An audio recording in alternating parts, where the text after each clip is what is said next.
CPIM-ന്റെ തെരഞ്ഞെടുപ്പ് അജണ്ടയിൽ സമസ്ത പണ്ഡിതർ വീഴുന്നത് എന്തിനെ എന്ന ചോദ്യമുയർത്തി ജമാഅത്തെ ഇസ്ലാമി അസ്തിത്വ ഭീഷണി നേരിടുന്ന CPIM-ന്റെ ഗീബൽസിയൻ തന്ത്രമാണ് മതരാഷ്ട്രവാദ ആരോപണമെന്നും പച്ചക്കള്ളം ആവർത്തിക്കുന്ന MV ഗോവിന്ദനെ പോലുള്ളവർക്ക് സമസ്ത പ്രമേയം പാസാക്കുന്നുവെന്നും ജമാഅത്തെ ഇസ്ലാമിയുടെ വിമർശനം.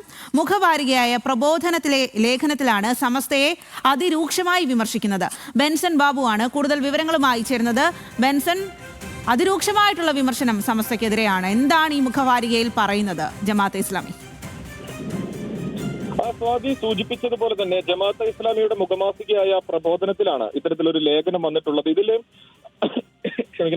ഒരു രൂക്ഷ വിമർശനം എന്നതിലുപരി ഒരു മുന്നറിയിപ്പ് നൽകുകയാണ് ജമാഅത്തെ ഇസ്ലാമി സമസ്തയ്ക്ക് എന്ന് വേണം നമുക്ക് മനസ്സിലാക്കാൻ. ഇതിന്റെ പ്രധാന കാരണം സമസ്തയുടെ AP, EK വിഭാഗങ്ങളുടെ ഒരു യാത്രയും അതിന്റെ സമാപന സമ്മേളനവും എല്ലാം ഈ കഴിഞ്ഞ ദിവസങ്ങളിലാണ് നടന്നത്. ഈ രണ്ട് സമ്മേളനങ്ങളിലും പ്രമേയം പാസാക്കിയിരുന്നു. അതിൽ ഏറ്റവും പ്രധാനപ്പെട്ട പ്രമേയം എന്ന് പറയുന്നത് ജമാഅത്തെ ഇസ്ലാമി അവർ മതരാഷ്ട്രവാദം ഉന്നയിക്കുന്ന സംഘടനയാണ്, അവരെ അകറ്റി നിർത്തണം എന്നീ കാര്യങ്ങൾ ഉന്നയിച്ചുകൊണ്ടുള്ള പ്രമേയങ്ങളായിരുന്നു ഇരു സമ്മേളനങ്ങളിലും പ്രമേയം അവതരിപ്പിക്കുന്ന ഒരു ഘട്ടമുണ്ടായിരുന്നു. അപ്പോൾ അത്തരത്തിലുള്ള പ്രമേയങ്ങൾ അവതരിപ്പിക്കുന്ന ഘട്ടത്തിൽ ഈ ഒരു അതിനുള്ളൊരു മറുപടി എന്ന നിലയിലാണ് പ്രബോധനത്തിൽ ഇത്തരത്തിൽ ഈ ലേഖനം എഴുതിയിരിക്കുന്നത്. അതായത് സമസ്തയുടെ മുൻകാല നേതാക്കളോ സമ്മേളനങ്ങളോ ജമാഅത്തിനെതിരെ ഇത്തരം ആരോപണങ്ങൾ ഉന്നയിച്ചിട്ടില്ല എന്നാണ് ഈ ലേഖനം ഓർമ്മിപ്പിക്കുന്നത്. അതായത് മുൻപുണ്ടായിരുന്ന സമസ്ത നേതാക്കളോ സമ്മേളനങ്ങളോ ഒന്നും തന്നെ ഇത്തരത്തിൽ ജമാഅത്തെ ഇസ്ലാമിക്ക് മതരാഷ്ട്രവാദമുണ്ട് എന്ന ഒരു ആരോപണം ഉന്നയിച്ചിട്ടുണ്ടായിരുന്നില്ല. ഇപ്പോഴത്തെ നേതാക്കളാണ് ഇത്തരത്തിലുള്ള ആരോപണം ഉന്നയിക്കുന്നത്.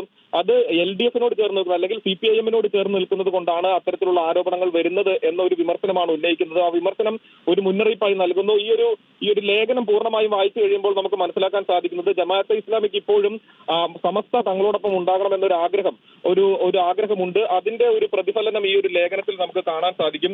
ഈ മതരാഷ്ട്രവാദം എന്നത് CPIM-ന്റെ ഒരു ഗീബൽസിയൻ തന്ത്രം മാത്രമാണെന്നും CPIM തോൽവി ഭയക്കുമ്പോഴാണ് ഇത്തരം ആരോപണങ്ങൾ ഉന്നയിക്കുന്നതെന്നും ജമാഅത്തെ ഇസ്ലാമി ആരോപിക്കുന്നു. അത് നമുക്ക് മനസ്സിലാക്കാം. കഴിഞ്ഞ കുറെ നാളുകളായി വരുന്ന തിരഞ്ഞെടുപ്പുകളിൽ ഉപതെരഞ്ഞെടുപ്പുകളിലെല്ലാം തന്നെ CPIM-ന്റെ പ്രധാന പ്രചാരണ ആയുധം ഇത്തരത്തിൽ ജമാഅത്തെ ഇസ്ലാമിക്കെതിരായിട്ടുള്ള വിമർശനങ്ങളായിരുന്നു. അത് ജമാഅത്തെ ഇസ്ലാമി UDF-നോടൊപ്പം നിൽക്കുന്നു, അതിനെയും വിമർശനം ഉന്നയിക്കുന്നുണ്ടായിരുന്നു. അപ്പോൾ ഇത് CPIM-നെതിരെ കൂടിയുള്ള ഒരു അതിരൂക്ഷ വിമർശനമായിട്ടാണ് ഈ ഒരു ലേഖനത്തിൽ നിന്ന് നമുക്ക് മനസ്സിലാക്കാൻ സാധിക്കുന്നത്. അതുമാത്രമല്ല, മുൻപ് ശരീഅത്ത് വിവാദം ഉണ്ടായപ്പോൾ സമസ്തയും മുസ്ലിം ലീഗും ജമാഅത്തിനൊപ്പം നിന്നിരുന്നു എന്ന ചരിത്രവും ഈ ലേഖനം ചൂണ്ടിക്കാണിക്കുന്നുണ്ട്. ഈ സമസ്തയെ കുറ്റപ്പെടുത്തുന്നതിന് പകരമായി CPIM-ന്റെ രാഷ്ട്രീയ തന്ത്രങ്ങളിൽ വീണു പോകരുത് എന്നൊരു ശരി ബെൻസൺ, അത് തന്നെയാണ് എന്തായാലും ഈ ഒരു ജമാഅത്തെ ഇസ്ലാമിയുടെ അതിരൂക്ഷമായിട്ടുള്ള വിമർശനം എന്നതിലുപരി ഒരു മുന്നറിയിപ്പ് കൂടിയാണ് ഇപ്പോൾ മുഖവാരികയിൽ ലേഖനമായി വന്നിരിക്കുന്നത്. ആ വിവരങ്ങളാണ് ബെൻസൺ നൽകിയത്.